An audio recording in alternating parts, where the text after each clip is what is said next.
बाप्पांसाठी मोदक भरपूर असे सारण भरून केलेले।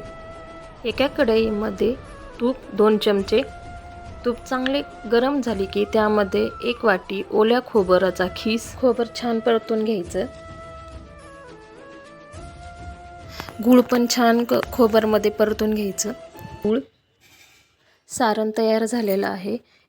एका बाउलमध्ये 1 वाटी मैदा, अर्धी वाटी रवा, 4 चमचे कडक तेलाचे मोहन, चिमूटभर मीठ आणि लागल तसं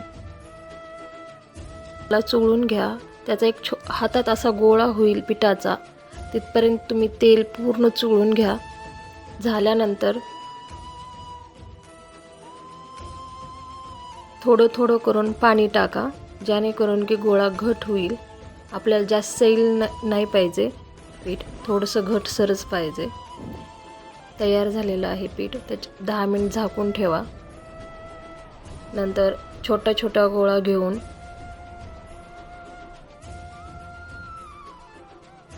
लाटल्यानंतर त्याला कळ्या पाडून त्यामध्ये बसल इतके सारण भरून मोदकाचा आकार तयार करा।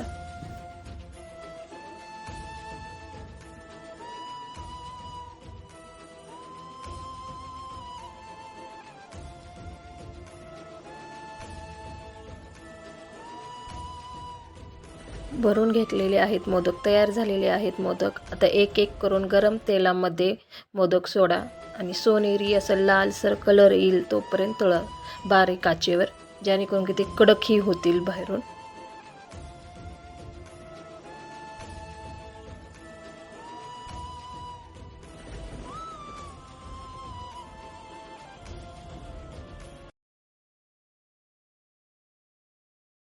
तयार झाले आहेत मोदक।